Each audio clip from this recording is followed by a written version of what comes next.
Good afternoon. Thank you for all making the time to come today. My name's Alex Hill. I am the co-founder and director at the Centre for High Performance, which is a collaboration between the universities of Oxford and Kingston in the UK. The centre was set up 4 years ago to try and answer two main questions.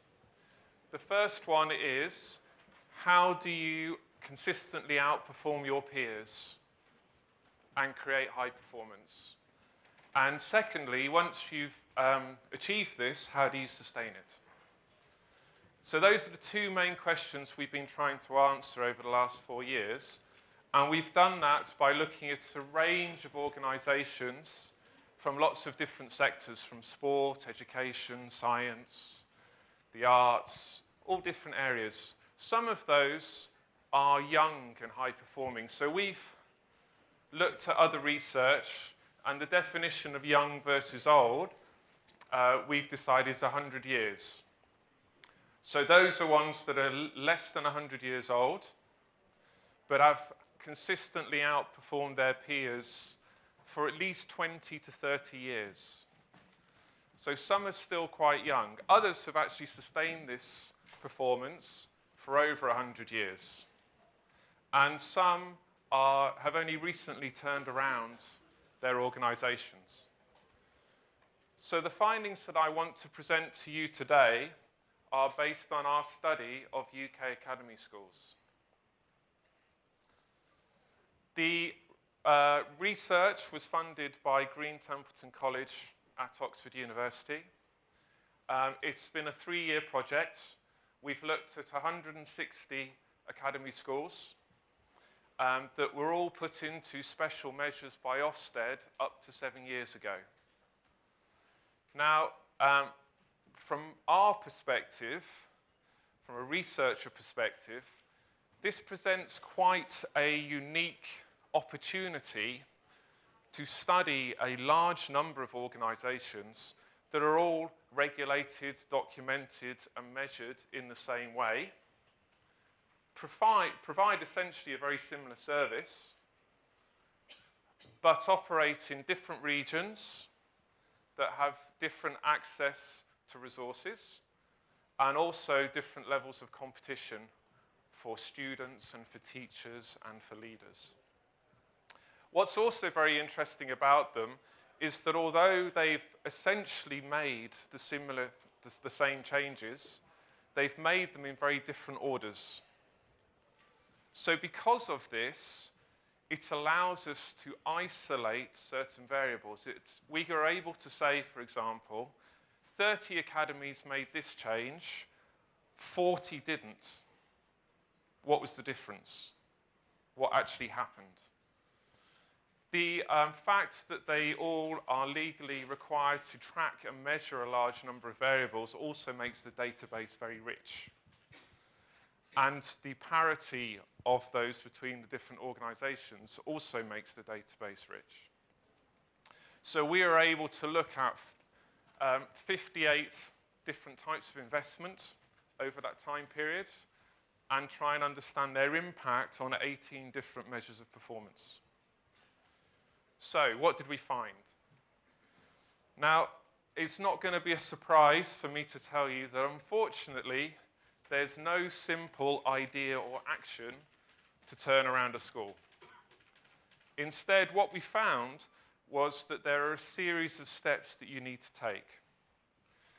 The impact of each step depends on the other steps that you've already taken, and also where your organisation is located, because that affects its access to resources and the level of competition it faces for students and teachers and leaders. So our findings are slightly controversial, and the purpose of today is to be controversial. That's what I've been told. So I want to talk to you about some of the common beliefs about how you turn around a school that we found aren't true. So I'm going to talk to you about things that we think you shouldn't do, which a lot of people believe you should, and things that we think you should do.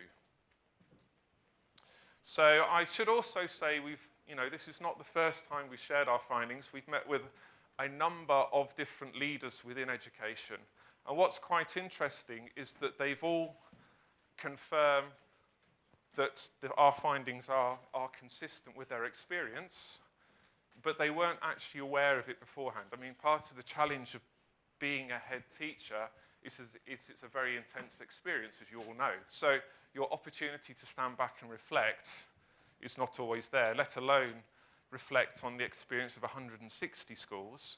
Most good heads reflect on the experience of maybe working in 3 or 4 schools.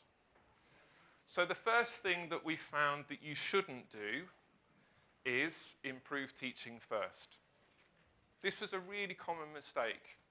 Lots of schools thought that the answer was just to put in great teachers. We found that that actually was not a good use of resources. It didn't make sense to put good teachers into a school that had poor governance, poor leadership, operated across a lot of different sites, and had poor behaving students, because they couldn't have the impact that they should have. So we believe that you should put those things in place first. You need to create the right environment for your teachers. You can't expect them to do everything or sort everything out by themselves.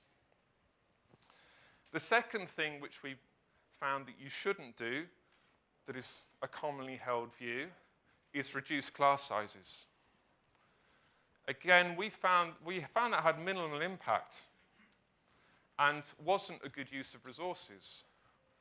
Much more important is that you improve student behaviour and motivation.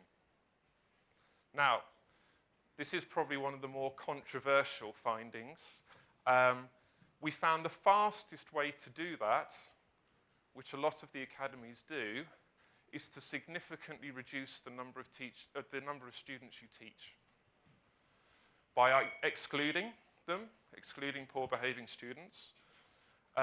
In some instances, we found they actually pay other schools to teach those students for them. Or, which is quite common practice, is you build a new school that's a lot smaller than the existing school so that you have the opportunity to change your student profile. So those are the practices we saw, very common, and that was the fastest way to change your student profile.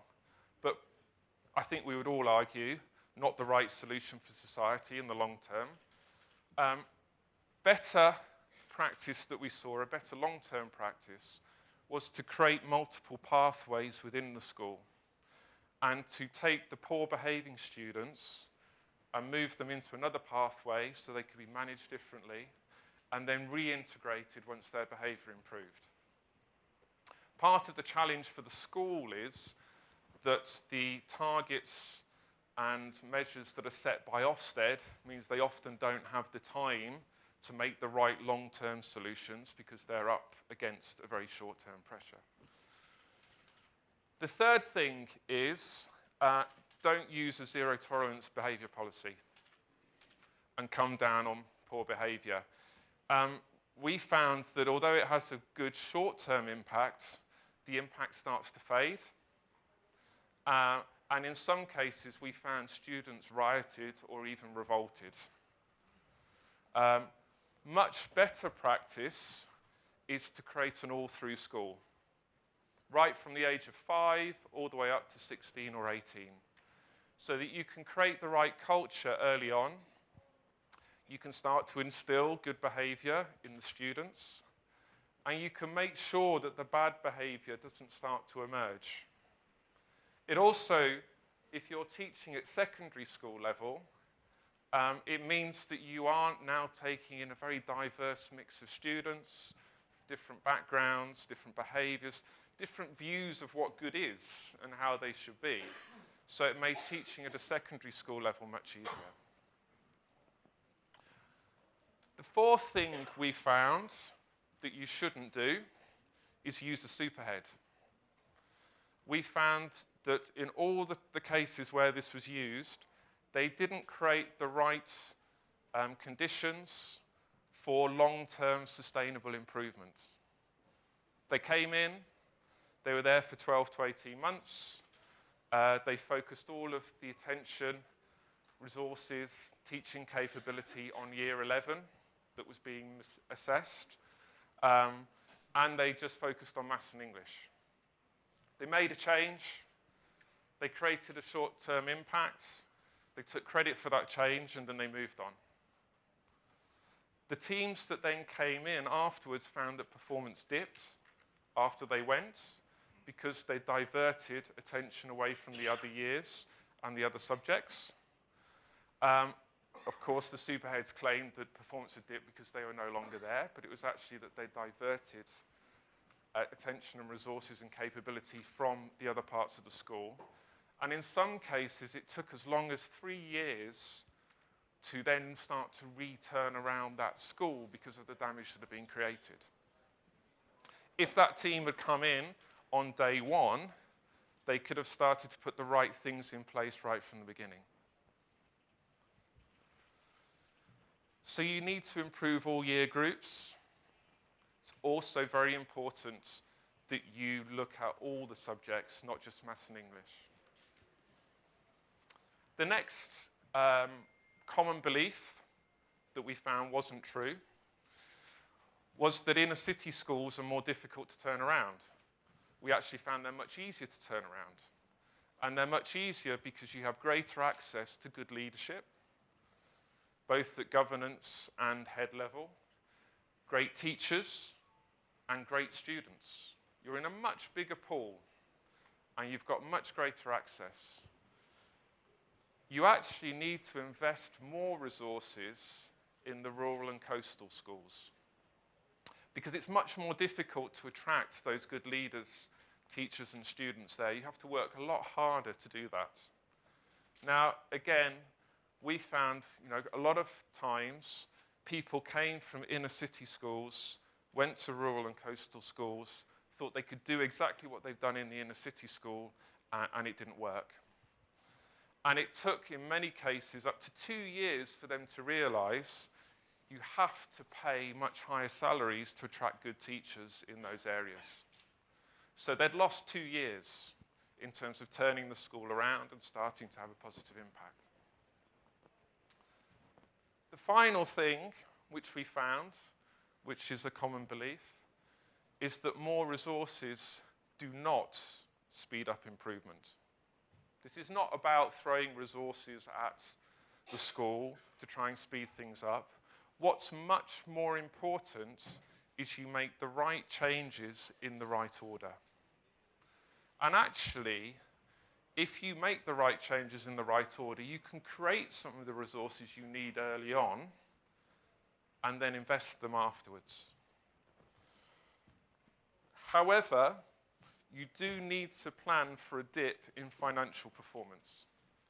Now, I know people who work in schools don't like to use the word profit, but you need to recognize that if you are going to exclude some of your poor behaving students, your revenue will dip, and your costs are going to go up if you want to attract good teachers.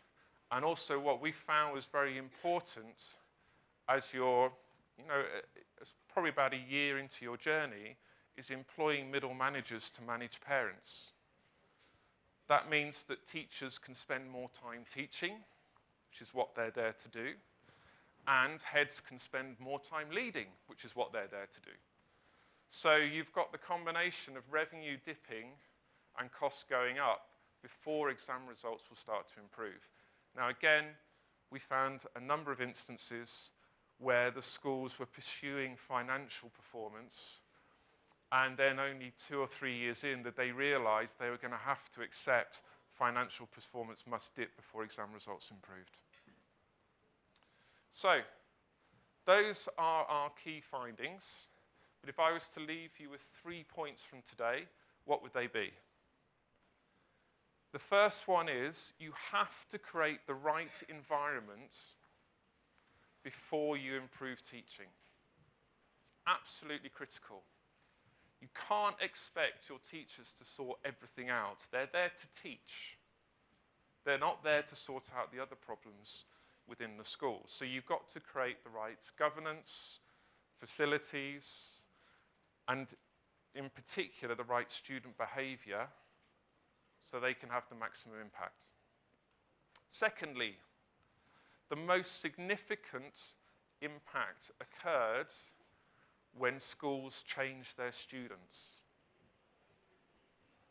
By excluding poor behaving students, creating multiple pathways within their school so they could start to manage different behaviour in different ways, or creating an all-through school, which actually, in the long term, is a much more positive and long-term sustainable solution. And thirdly, you need to realise you're going to have a dip in financial performance if you want exam results to improve. That's got to happen. So, you need to either be part of a larger group, so you can start to share resources within the group, or another practice we observed that was very good and had lots of benefits was to acquire another school early on, whether that's a secondary school or a primary school, because that increased your revenue early on in your journey and enabled you to spread your costs across a much larger number of students. So, there are key findings. I hope you found that interesting. Any questions? So I think there's microphones. So there are microphones? Yeah. So I'm around all afternoon if you don't get your question in now. So please come and find me. I actually have two questions for you. Sure. First question is, have you encountered the study of social physics introduced by MIT Media Lab? Because I think it converges very well with what you're doing, the study of social physics. No, I haven't. I'll have a look at that. Right, so it's a study of group dynamics and how to build trust and respect within the community. Second question is, I think that I agree with everything, but I also feel that you're missing something very important, which is that a school leader, a school itself, must build a coherent narrative for itself to unite the community. And that could mean, a narrative, but it also means goals, principles that a school must abide by. Yeah, so there's obviously a lot more behind this. I had 15 minutes today to try and summarize it. For us, that's part of governance and leadership.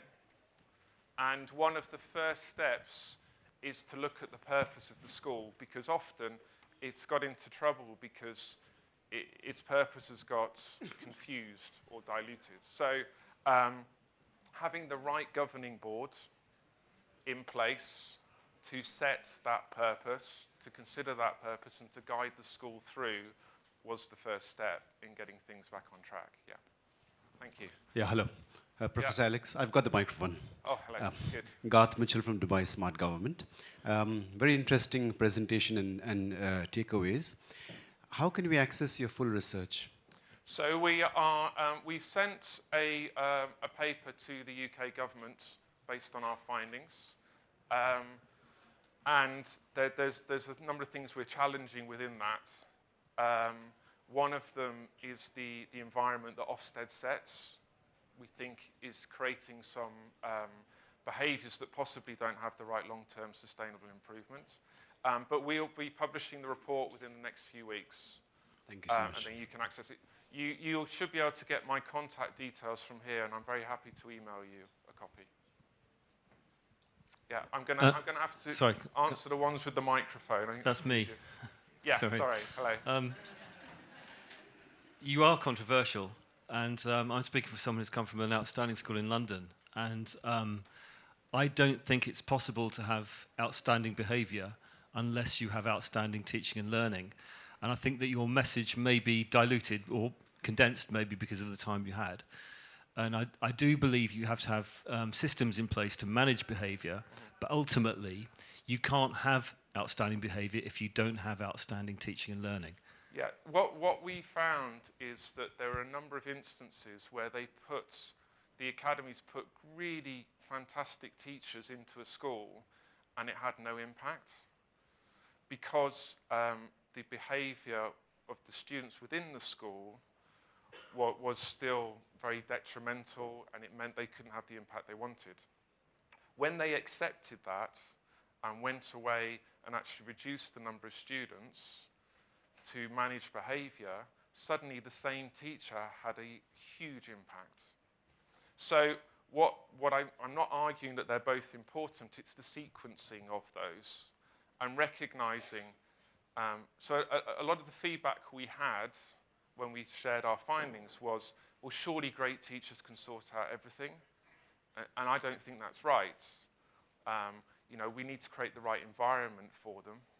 Otherwise, I guess what we're trying to understand here is how do you turn around a school quickly using as few resources as possible. And if you put good teachers in too early on, then that's not a best use of resources. You need to get the environment in place first.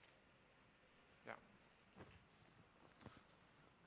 Hello. Hello. Hello. It's interesting seeing the do's and the don'ts, because we've been through a similar sort of journey, and I agree about the idea of decent student behaviour and motivation.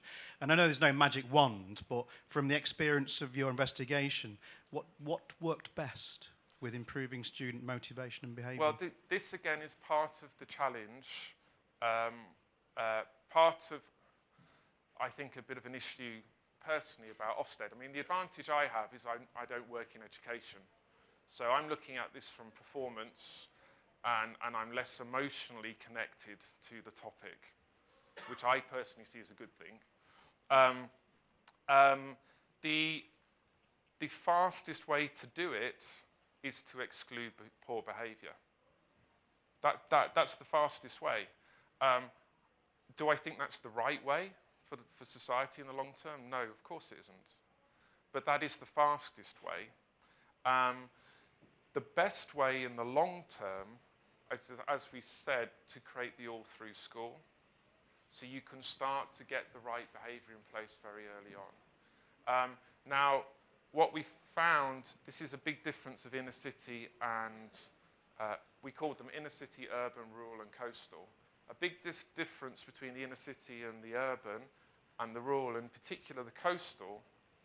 In the coastal, if you exclude half your students, or you build a new school that's half the size of the old one, so you have to change your profile, you don't have then students, other good students to attract straight away.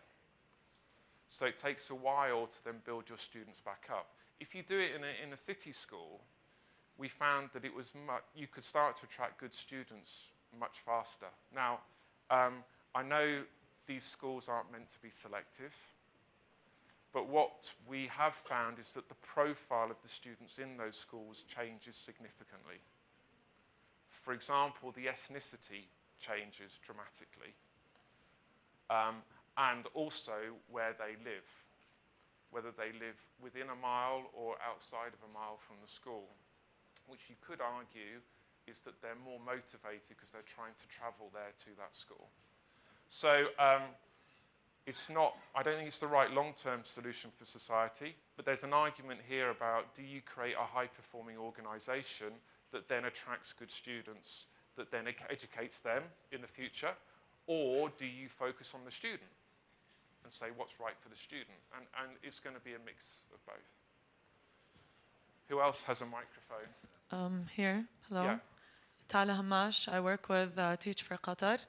And I actually want to kind of build on that question a little bit, since you mentioned excluding students.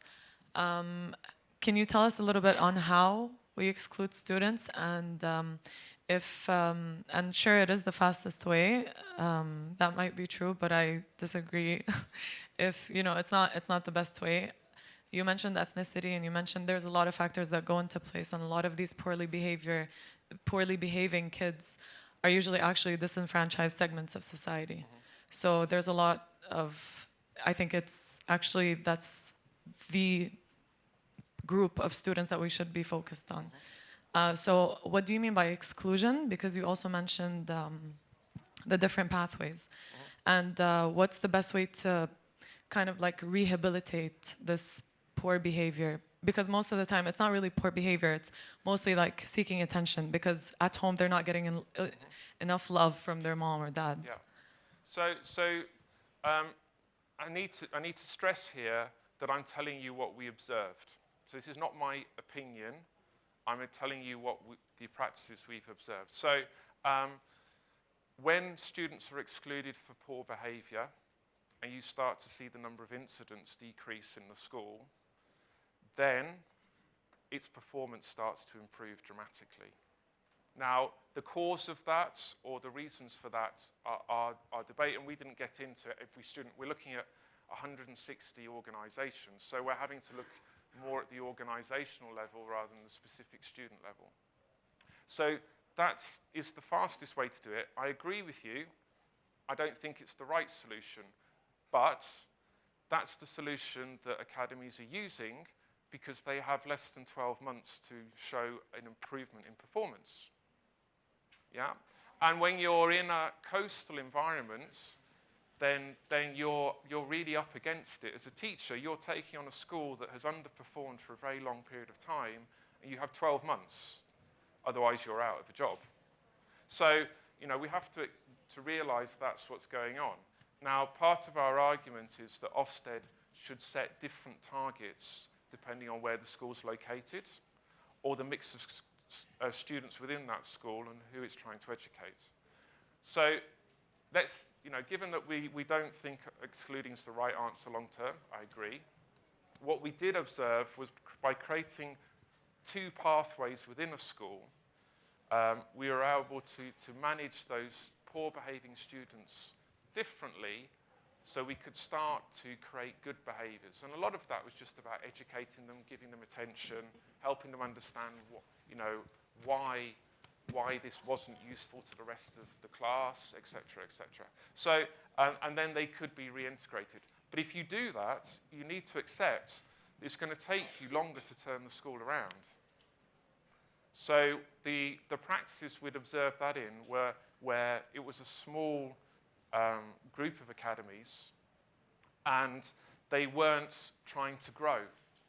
Because again, one of the challenges in the UK is if you're an academy and you still have one school that isn't performing or starting to show improvements, you're not allowed to take on other academies.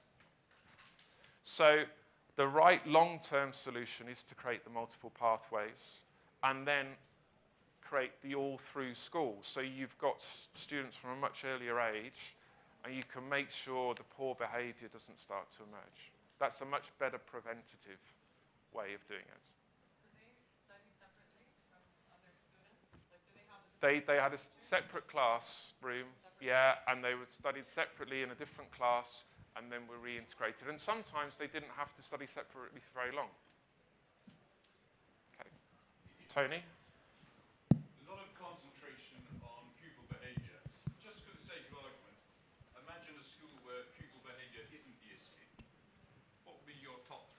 But is underperforming?